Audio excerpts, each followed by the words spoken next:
pot of blue in a minute. Oh boy. That's funny. Another 35 facts.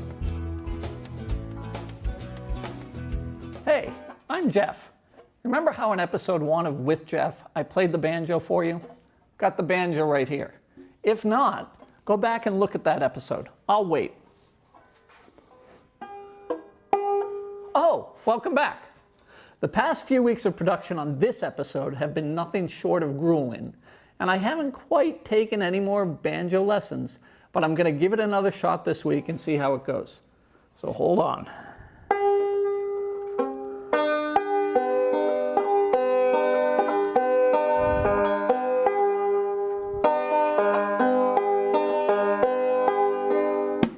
Nope. Looks like you can't learn anything as complicated as the banjo just by storing it in the corner and letting your cats throw up on it. Yeah, they threw up on my banjo. But that brings me to something important. Today on the show, I'll be exploring some cat-related stuff, especially why cats are better than dogs, and I'll also be interviewing Kate Giannelli, founder and cat owner and leader at Paint with Kate. It's a paint night that happens right here in town at Tosca Restaurant. Lastly, I'll fulfill my promise to you of giving some actual value from the show. Coming up at the end of this episode is a tip that anyone who owns a house or is selling a house has to know. Seriously. So, without any more concertos or however you pronounce that, or blind strumming, let's get into it. This is With Jeff. Roll intro. I never get tired of that intro. It's so fantastic. We're only a few episodes into With Jeff. So here's the bread and butter. Oh, bread and butter. I didn't even have lunch today. Don't distract me, Belly. We've got some food segments on future shows and we'll get those in. So that said, here's the gist of With Jeff. I show up with a banjo. I'm Jeff. I give you a nice preview of what's on the show, and then we get into discussions. These are my opinions, but I welcome yours. So if you want to get in touch with me and share your opinions, reach out to Harbor Media in Hingham or go to withjeff.com and leave a comment. As I've indicated, this show is With Jeff. I'm Jeff. Now we're all together on the adventure of a lifetime. You got it?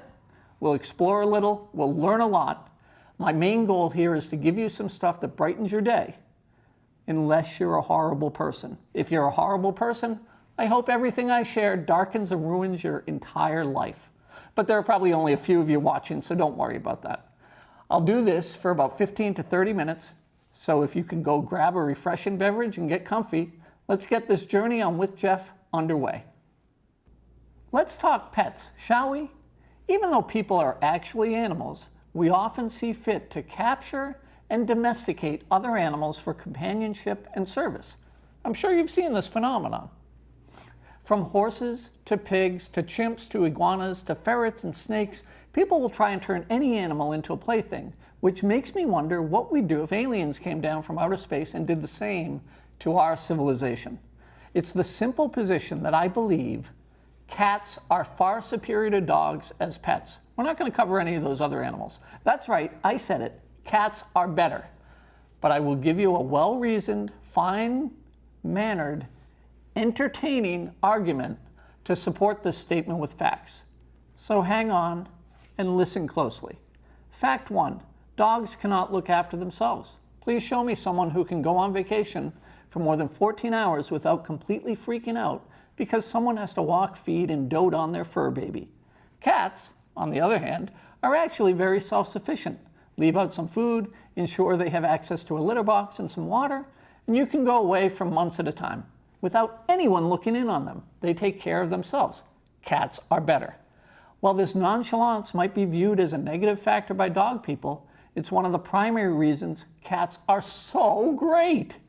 Having a dog is akin to having a baby without the intimacy, the 9-month pregnancy, and the birthing process. Otherwise, it's the same thing. A dog ties you to the house the same way some owners tie their dog outside and let it bark incessantly for days at a time. In fact, the real puzzle to me, and I'm sorry, I'm not sorry, is why so many newlyweds start planning a family, get pregnant, have a baby, and then they go get a dog. They already have an animal that ties them to the house and requires constant attention. For God's sake, concentrate on bringing up the human in your life. You don't need a distraction like a puppy. I am getting a little worked up, taking a deep breath, little zen here. As I go down this ranting road, I'm noticing that my blood pressure is a little up, and I'm cognizant of the fact I'm focusing on the negatives. Maybe I should talk about the positive dog stuff we all love. I actually do love dogs. I was brought up with Newfoundlands. But when's the last time you were walking through the cool grass in the summer on your lawn in bare feet and squished into a pile of cat poop? Oh, never, you say? Me either. Here's fact 2. I am positive that dogs relieve themselves wherever and whenever they want, and a good percentage of their owners fail to clean this up after them. Even dog owners complain about other dog owners and their shortcomings when it comes to maybe leaving some droppings around the neighborhood. Seriously. When you got into the situation of saving a dog, if that's how you got your dog, that's a noble pursuit. That's great. Save a pound dog, help the population. But buying a purebred is a little more entitled and silly in my mind, as there are plenty of pound dogs around that you could save. But when you got your dog, you fully understood about this droppings equation, or you have blinders on. So now you're dealing with a beast that keeps you tied to your home and goes to the bathroom all over creation. That's a winning combination. But let's put this back on track. I'm a little calmer now. We'll run right through this. Let me list out the positive facts about cats that have been substantiated via millions of cat videos and by a similar number of people testifying, cat owners testifying how great cats are. Cats are cute, and they stay pretty cute through their entire lives. They have personalities, they're fantastic. Dogs, they start out cute, and then they can become ugly. Cats are inquisitive and generally kind, unless they knock stuff off shelves or do stuff like that. But you certainly roll the dice with dogs. They can be horrible little biting machines, or they can be lovable, drooly mammoths. But unless you train them correctly, and that's another point, you are rolling the dice with a dog. Cats don't need to be trained, but you can train them. They do things like use the toilet, play the piano, see keyboard cat, and they can fetch. With dogs, they require training. The best dog I ever met was Fletcher, rest in peace. And my brother Ben trained him about 16 hours a day for 6 months.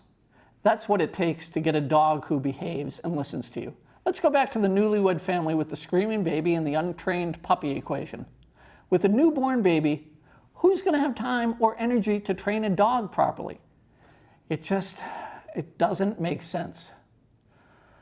Lastly, let's look at Hingham and its struggles of late with the dog owner population. To what do I refer? Oh, the stupid request that dogs be let off leash while they're walked in town, certain areas of town.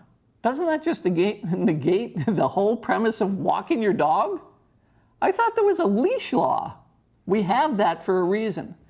That reason is actually detailed in Sherlock Holmes' Hound of the Baskervilles, where wild hounds ripped animals and people to shreds because they were untrained and unleashed. Come on, if your dog isn't at least as well trained as Fletcher was, then you have no business strolling near your dog while it roams free to go to the bathroom anywhere and attack anything it wants. Are the people in this town so in touch with the souls of their dogs that they feel bad that these dogs have to be on a leash? That just makes me shake my head. And before you start in on cats being unleashed, I walk our cats. And I have also trained them to come on command and do a number of other tricks. If I hadn't, do you think I'd be ranting about dog owners? Glass house theory, I'm not going to rant about dogs if I haven't done the same for my cats. So let's look at these takeaways before we move into the next segment. Number 1, dogs can be fantastic. Again, Fletcher, if their owners are also fantastic and dedicated to obeying the law and training their pets. 2, there's no sane reason for Hingham to have a law that allows dogs off leash to roam free as long as a citizen has paid for a permit to do so. If the town needs money, they should enforce a 15-mile-an-hour speed limit downtown, and they should write some more tickets for cars parked illegally in handicap zones and 15-minute spaces. Oh, wow. Oh, number 3, cats are great. I think that about covers it. I welcome your thoughts and comments. If you're a dog owner who believes they are the exception to the rule, get in line. Everyone believes this. Just like they believe their children is the best, they believe their dog is the best. Breathing now, I got that out of my system. Next up, let's talk with Kate Janelli and Paint with Kate. Hey, when's the last time you went out and had some pure fun? Are you creative? Can you draw? Well, Kate Janelli showed me the other night that I actually have some skill.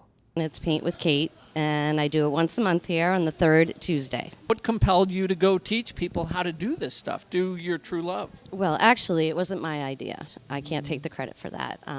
Old schoolmate of mine, we met up a few years ago, and we started a business called The Burbs Paint Class. And one of our venues was here at Tosca, and she's moved on to other things, and I held on to this class. And I just turned the name to Paint with Kate because it's just me at first. But now I have someone else with me. I have Melissa Spies. She's a wonderful artist, and she's been assisting me for the last 3 years, I believe.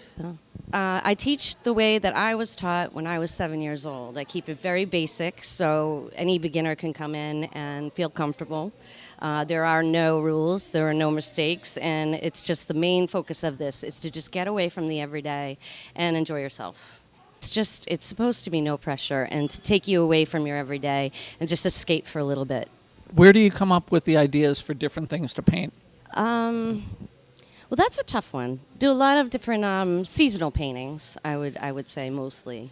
This particular one, I'm now starting to get back into some of the masters that people recognize the names and things like that. So maybe we'll try and do a different master every now and then, master painting, like copy, if you will. So it's almost a theme, and a Renoir might be a certain style, and then a Van Gogh might be a different style. So you're just bringing that to the classes. How do people respond to something that might seem, I don't know, advanced, if you mention these masters? Well, Impressionism is really kind of a loose style.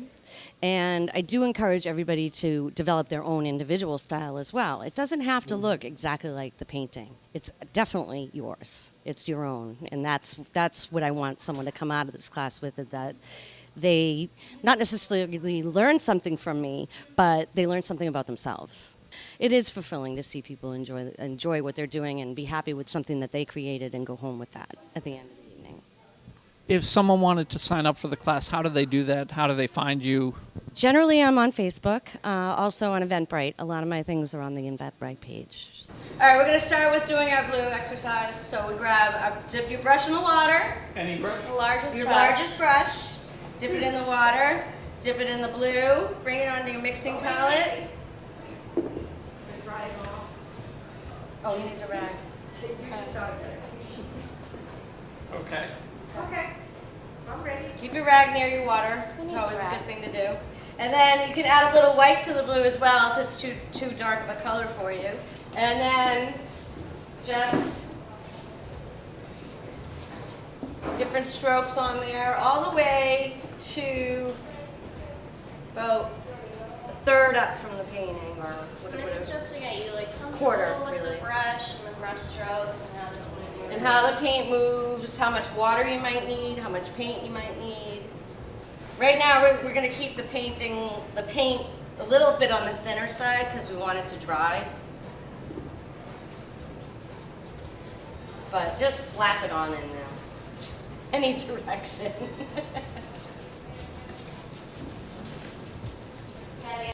I paint murals with Kate outside of here, and we do these classes together. And yeah, I'm still young, but I'm definitely making my name in the town and trying to get my art out there myself. How would people, if they were interested in getting a pet portrait or some other mural painted, get in touch with you? So it's at melissa.spimpl.com. Everyone surprises themselves in these paint classes. They come in and they say, I've never picked up a paintbrush before. And then they surprise themselves at the end and they say, did I paint this? And I'm like, yep, you did it, because everyone has a hidden talent they just don't know about. Okay, now we're nearly at the end of paint night. We're here with Katie, and we're looking at what she's come up with, which, if you compare it to the cheat sheet that I got earlier, this looks a lot closer to the result you should get, other than really what I have, which is sort of like a fallout shelter compared to this whole thing. So, Katie, how do you judge how people do when they come to these paint Well, nights? it depends on how serious you want to take it, first of all. And I don't want you to take it seriously. I want you to have fun. This was so much fun, and I'm thrilled that you're doing something that just invigorates you and makes you happy and gives you a connection to the community and to a lot of people who love art. Thank you, Jeff. I'm glad you came tonight and actually tried. That was great. It was so much fun being there with Kate. And you know the best part about Paint with Kate? No dogs. I'm kidding. Our next segment is some useful information you can use if you're selling or buying a home. It's a secret many folks won't share with you because it's so common. People even think it's an approved method of property sales, but it's not. Get ready to go behind the curtain and actually learn something about real estate here in Massachusetts. By the way, you know how television commercials often have actors who plead with viewers that they are an actor and not actually an attorney or doctor or some sort of professional? They say that so they don't get sued and to cover their butts in case someone takes them seriously. Well, I'm not going to do that with this next segment because I actually am a realtor and licensed here in Massachusetts to buy and sell property on behalf of clients. That said, I'd like to share a tip for which many of you will thank me. And for those folks who have recently sold a home, you'll nod knowingly when you hear this tip. The one thing I am ethically bound to share is that this segment is not a solicitation for your business if you're already represented by an agent. This is just information I'm sharing based on my experience and training as a licensed realtor. Quick background statement for you. For every single home on which I was a seller's agent over the course of my entire real estate career, I have received a full price offer in under 24 hours. That means for each home I listed, I had a full price offer in hand from a qualified buyer within a day of listing that property. That statement is not to convince you to hire me. It's to show you I have a certain acumen when it comes to pricing and listing homes here in Mass. So here's the tip I promised. You're going to roll up your sleeves and start to write this down. Before you hire an agent to represent you in the sale of your home, make sure that agent is on the same page with you and has asked you what your ultimate goal is in selling the property. That's vital. That's like step one. Because if an agent does not take your ultimate goal into account when listing the home, they may fall into a trap of asking too much money for the property. And it really is a trap because homes that are listed for too high a price can sit on the market for a long time and waste your time, your energy, and ultimately money. If you're serious about selling your home, then be sure you're listing it at a fair price based on at least 3 comparable properties in the area and on the conditions of the current market.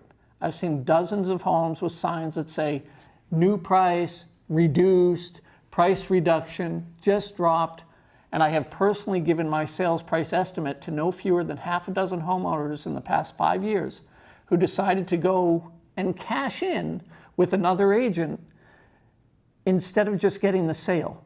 These 6 homes, and I looked back on them, were listed with other agents or brokers who eventually reduced the price on the homes right back to the price I originally quoted them.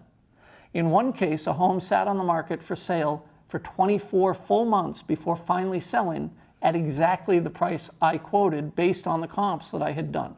If you're not being greedy and chasing that cash-in strategy, then find an agent who takes your ultimate goal into account and who values your time.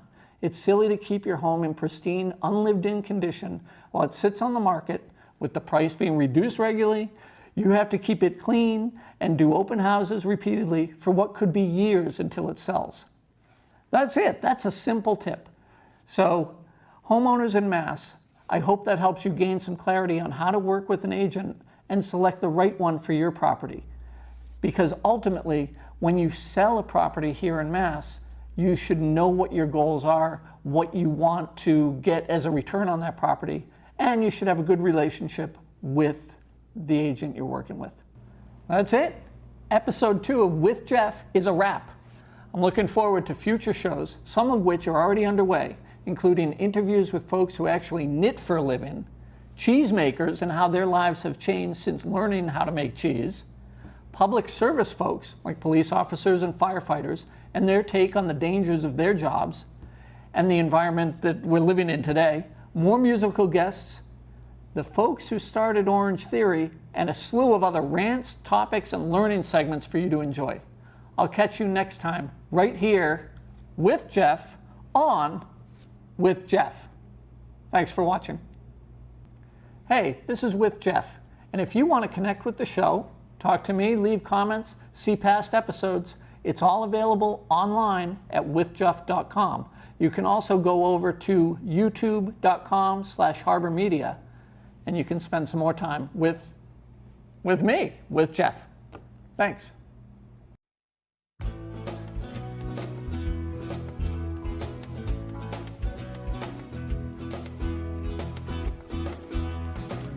Another day in the city, and 1 month from the phone. Another week on those side streets, another hour alone.